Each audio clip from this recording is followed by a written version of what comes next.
équipe. Je voulais vous faire quelques remerciements au nom de TF1DA et du GC. Donc en leur nom, remercier quelques personnes, remercier son Excellence Ramon de Miguel, ambassadeur d'Espagne à Paris, qui nous fait l'honneur d'être parmi nous aujourd'hui. Merci beaucoup. Merci également à Juan Manuel Bonet, qui dirige l'Institut Cervantes. Merci à son équipe également pour le soutien au rayonnement de la culture espagnole en France. Et merci aux partenaires du film, France Info, Le Nouvel Obs et Sens Critique, qui nous accompagnent donc sur la sortie de ce film. Voilà pour les remerciements, et maintenant, je vous, sans plus tarder, puisque vous êtes là déjà depuis un moment, je vais vous demander d'accueillir avec moi le réalisateur du film, Monsieur Fernando León de Aranoa.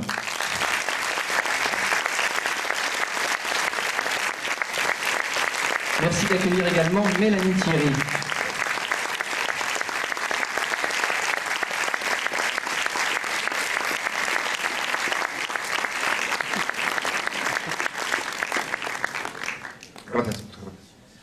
Fernando, vous voulez faire quelques remerciements aussi? Vale. No, yo quería, antes de conversar un poco sobre la película, mencionar que hay algunos momentos en el comienzo de esta película que están vinculados a esta ciudad y a Francia también. Je voulais dire, avant de parler du film, qu'il y a dans le début de ce film, finalement, un lien avec cette ville de Paris. Hoy, cuando llegaba a París, me encontraba con la gente del Cervantes, con Raquel Calella y con José Manuel Bonet, y recordaba cómo hace muchos años el primer trabajo de casting que hice para esta película fue aquí en esta ciudad, en su sede, de hecho.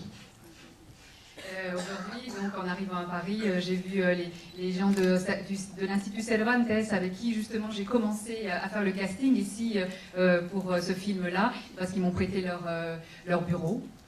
Así que quiero daros las gracias por eso, estáis por ahí sentados, y también contar que en ese casting, que fue el primero que hice la película, yo siempre imaginaba que debía haber un personaje francés en la película, que Sophie, uno de los personajes de la película, debía ser francés. Donc je voudrais le remercier parce que je sais qu'ils sont assis par là, dans la salle. Et depuis le début, je savais qu'il me fallait un personnage français pour ce film, qui s'appelle Sophie d'ailleurs. No me pregunten por qué, quizá porque Francia y Canadá también están muy vinculados a la ayuda humanitaria. Ne me demandez pas exactement pourquoi, mais je pense que c'est parce que la France, pour moi, est très liée avec l'aide humanitaire. Y en ese primer trabajo de casting tuve la suerte de conocer a Mélanie y bueno, de encontrar en ella no solamente su talento como actriz, sino también la fuerza y la pureza, la energía que requería el personaje para mí. Dans ce premier casting, donc, j'ai eu la chance de rencontrer Mélanie Thierry, qui m'a plu, pas seulement pour son talent en tant qu'actrice, mais aussi pour la force qu'elle a, l'énergie et la pureté qu'elle représente. Y la segunda ocasión en la que algo sucedió por primera vez en Francia fue en el Festival de Cannes, en la quincena de los realizadores, donde presentamos la película. Et donc la deuxième fois où la France a été vraiment importante pour moi pour ce film, c'est le Festival de Cannes, la quinzaine des réalisateurs, où le film a été présenté. Y bueno, pues estoy agradecido al recibimiento que tuvo allí la película, fue el comienzo de su carrera internacional. Donc bien sûr, je remercie l'accueil qu'a eu le film à ce moment-là, ça a été le démarrage pour sa carrière internationale. Y también pues al trabajo estupendo que la gente de la distribuidora, ¿no? que Thierry, que todos ellos han hecho con la película desde entonces, ¿no? Y que empiezan a hacer ahora aquí en Francia, así que agradecérselo también. Je remercie évidemment le travail de tous ces gens qui participent à la distribution du film, qui depuis le festival travaillent vraiment pour ce film, et ça me fait plaisir. Merci.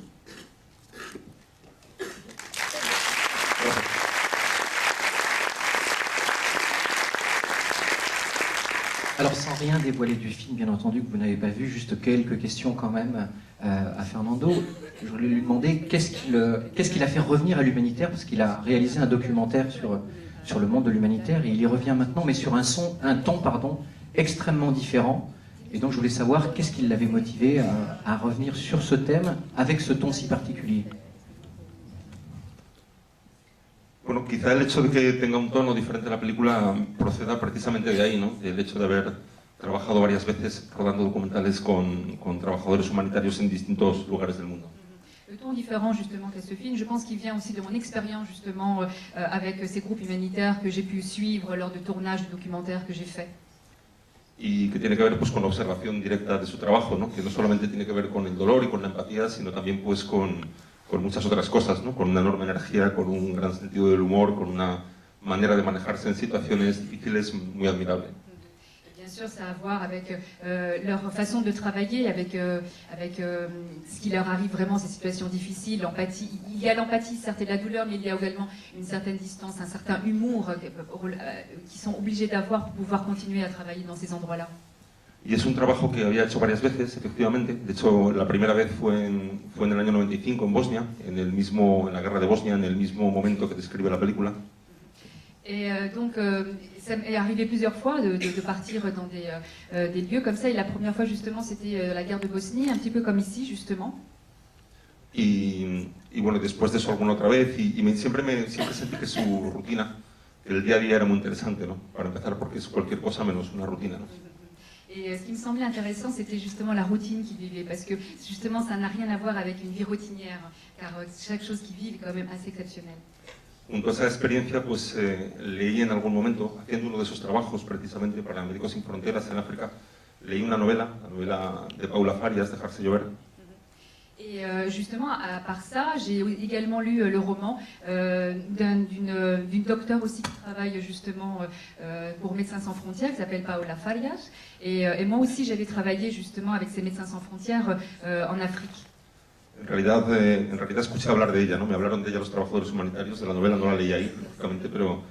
Y bueno, al escuchar cómo hablaban de esa novela y al después leerla, es como que todo encajó, ¿no? Es como que la experiencia previa, habiendo hecho documentales con trabajadores humanitarios y el argumento que brindaba la novela, encajaron y sentía que me sentía capaz de contar ese libro. Et donc, dans cette expérience que j'ai vécue en Afrique, c'est là où on m'en parlait de ce livre. Et c'est justement en lisant ce livre que tout s'est imbriqué. C'est-à-dire mon expérience dans ces conflits-là, mais également l'intrigue, l'argument du livre qui correspondait tout à fait à l'idée que je pouvais m'en faire et qui m'a vraiment poussé à faire ce film. Merci. En ce qui concerne les conditions de tournage, parce que quand on voit le film, on se dit que de près ou de loin, les conditions de tournage ont dû ressembler à la vie humanitaire, parce que le climat a l'air très dur, et les conditions n'ont pas l'air simples. Est-ce que ça ressemblait un petit peu à ça? Bueno, no. Non, pas vraiment. No, no es así, ¿no? O sea, en absoluto, no, por fortuna no son tan complicadas las circunstancias.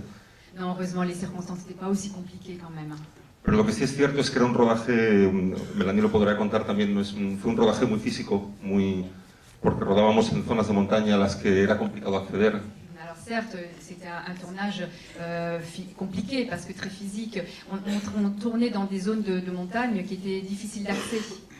Cuando ruedas en altura, pues digamos el calor es más pesado, el sol, pero también el frío, entonces era un rodaje donde nos movíamos mucho en coches también, ¿no? Para hacer la película, ¿no? Y yo creo que eso lo hacía, pues sí, seguramente un poco más cansado de lo normal para todos nosotros, ¿no? Para los actores y para el equipo. Et c'est vrai qu'en hauteur, comme ça dans les montagnes, on sent plus la chaleur, on sent plus le froid également. Et on voyageait aussi beaucoup en voiture, un peu comme dans le film d'ailleurs. Et c'est vrai que du coup, ça a donné un tournage assez fatigant et usant, mais ça s'est quand même bien passé. Y es cierto que en algún momento sí decidimos que eso sumaba a la película, ¿no? Que en vez de considerarlo un problema, decidimos considerarlo una ventaja, incorporar un poco ese cansancio y esa dureza del medio donde trabajábamos para que estuviera en la pantalla como creo que está. Et justement, cette dureté finalement, un petit peu quand même du tournage et cette fatigue permettait justement de rendre le film un peu plus crédible encore, parce qu'on apportait cela à nos personnages et à notre finalement film, à ce qu'on tournait. Je voulais également poser quelques questions à Mélanie, savoir notamment Mélanie, comment est-ce que vous êtes entrée dans ce projet, comment vous l'avez découvert, et qu'est-ce qui vous a donné envie déjà d'y participer, puis comment s'est passée votre rencontre? C'est ce que disait Fernando, il cherchait une petite française, donc il cherchait une petite blonde. Alors, il est venu ici, il l'a trouvée. Mais non, c'était une expérience assez fabuleuse pour moi, c'était assez inouï de me retrouver avec ces acteurs-là. J'ai revu le film il n'y a pas longtemps et je me disais vraiment, j'ai été sacrément chanceuse de passer 5 mois de tournage dans le sud de l'Espagne et de vivre un moment avec eux. Voilà, c'était quelque chose d'assez épatant, quoi. C'était un tournage un peu organisé, parce que ça doit être une tour de Babel, tout le monde parle une langue différente, il y a à la fois des Américains, des Espagnols, des Bosniaques, etc. C'était ça qui était Comment... assez fou, c'est que c'était toutes ces langues qui se mélangeaient, toutes ces cultures, et qu'à la fois on racontait la même histoire, que c'était... Non, c'était assez fou comme tournage, quoi. Moi, j'ai débarqué vraiment sur ce film. Je venais à peine d'accoucher, j'avais un petit bébé d'1 mois qui m'accompagnait, et je me suis retrouvée à enfiler des Timberland et de partir dans la poussière, manger des canettes, des conserves, mais juste pour le film. Et voilà, c'était vraiment un tournage merveilleux pour moi. Eh ben, merci beaucoup. Je vous remercie et merci beaucoup d'être venu nous voir ce soir, d'avoir rencontré le public. On va peut-être maintenant laisser les spectateurs voir le film, sauf si vous voulez conclure par un mot.